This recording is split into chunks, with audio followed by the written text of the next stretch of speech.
What is good, YouTube? What's up, my rod snob army? We are back again with another high-end Megabass rod review. Today we're going to be looking at the U.S. Destroyer Bunker Buster. But before we get to that, just wanted to give a shout out real quick to my Instagram, @punchfishing. Please give me a like on there. I've been posting a lot of stuff lately, especially with the fall smallmouth fishing season going on. Also, as usual, I have a 15% off discount to Omnia. So go hit up the link in the description. You can get to Omnia Fishing's website and you can get 15% off with my code PUNCHFISHING15. And that code literally works all the time on pretty much anything. So keep that in your back pocket when you're stocking up for the fall or you're going to resupply during the off season. Now, let's jump into this review. This is a rod that I had high hopes for. And unfortunately, this rod is going to be on the selling chopping block this off season. Now, I picked up the Bunker Buster last winter, I believe. I've had this rod for a full season. I've used it quite a bit, and these are my unfiltered, unedited thoughts on this particular stick.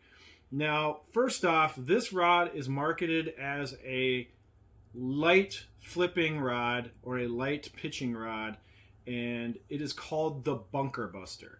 Now, I love the name Bunker Buster. That is such a cool name. Sounds amazing. However, this rod is not a Bunker Buster. It is the most misnamed rod I think I've ever seen in the Megabass lineup.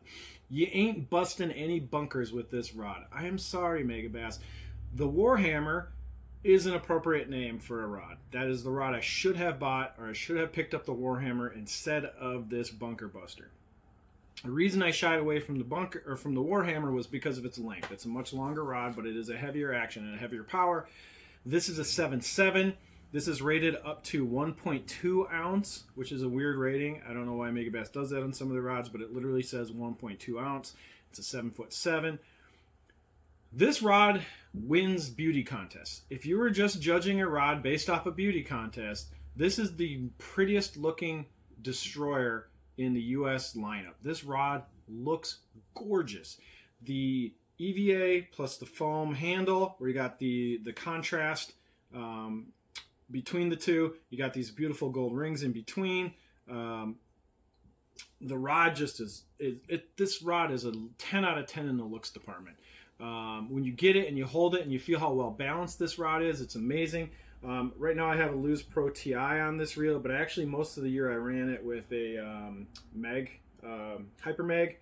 So this sucker balances, now this is a 7.7 rod and it's pretty light, but it balances right at the gold part of the lock nut. I mean, the balance on this rod is phenomenal for a 7.7. So this rod has amazing looks, really gorgeous handle. Balance is amazing. It's pretty light for 7.7, but in actual day-to-day use all season, this rod just doesn't fit any of the needs that I was hoping it would. I thought this rod, because it's rated up to over an ounce, you could flip 3/4 or maybe even 1 ounce Texas rigs with this thing into heavy cover. This rod cannot handle heavy cover. I'm sorry. I know there's probably people out there who are like, oh, I use the Bunker Buster for flipping all the time. Sorry, this rod doesn't get it done. I lost a lot of fish on this rod this year. Now, this rod is really hard to put into a class. I don't really know what they were going for with this rod because I'm in Minnesota, right? I'm in the upper Midwest. I fish natural lakes. Natural lakes have lots of grass, and when we say grass, we're talking about like coontail, duckweed. We're talking, curlytail, not duckweed, curlytail pondweed and milfoil. Those are like the 3 big ones we have around here, right? Now, flipping milfoil and coontail, you don't need a 7.7. This is a really long rod for doing that. Most of us up here use anywhere from a 7.1 to a 7.3 medium heavy for flipping grass. You don't need a 7.7. This is too long to flip that grass, in my opinion. I know a lot of people use the 7.5 NRXs, which is fine, but for me, this rod is just too long to flip grass with. I don't like it. I can't make pinpoint controlled casts. I can't hit specific clumps with this thing. It's just a little too long. I much prefer my X-Bites, my NRX 873, my 7.1 medium heavy Legend X, my 7.2 medium heavy X-Ride. The point is, I have like 5 other rods that I would rather flip grass with than the Bunker Buster.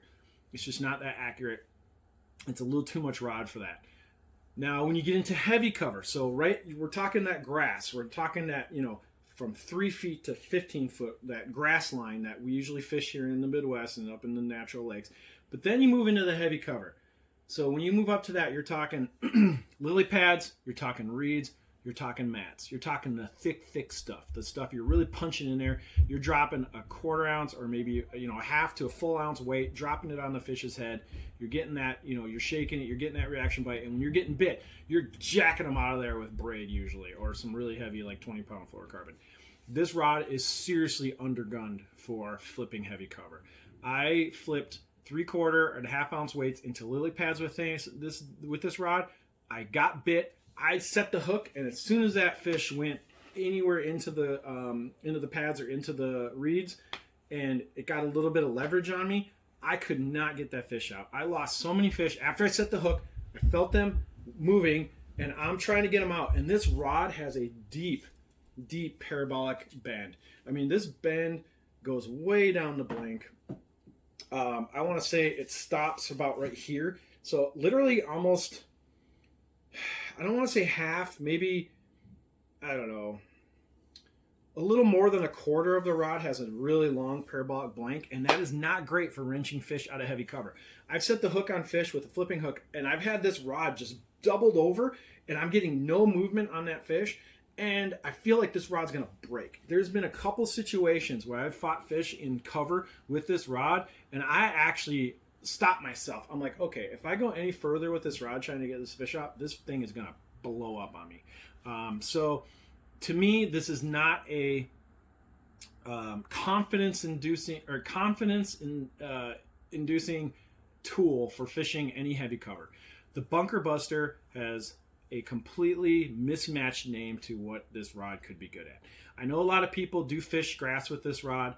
I would say light cover to grass, this rod's going to be fine. It's not my cup of tea because it is so long, and honestly, its sensitivity is not that great. I didn't feel bites as well as I feel with some of my shorter, medium, heavy rods, like flipping and throwing Texas rigs into grass. So this Bunker Buster finds it's just a weird rod. It's too long to flip shallow grass with, and I would rather use the X-Bites or any other, even the Deimos I would rather flip with, or the Perfect Pitch.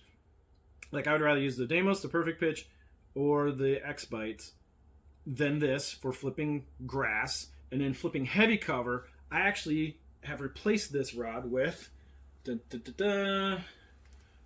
This is the rod I picked up at the end of the flipping season this year, and this is what I was looking for. This is the GLX.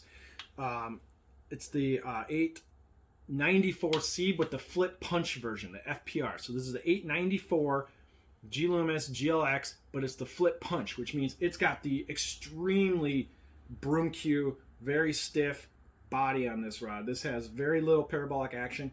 This thing is a true hammer. This thing is like a Fisher-Price hammer. This is the real deal. This is what you use to build a house with, and then this is the one you give to your kids. I'm sorry, but this rod, this GLX flip punch, is what I've been looking for flipping 3/4 ounce or maybe even full ounce into heavy cover. I caught some fish on this.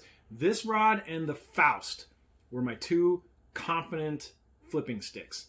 This guy ended up not on my boat as much during the flipping season because I'm like, why am this rod sat in my garage a bunch after it failed me a few times and did not boat fish that I was hoping it would.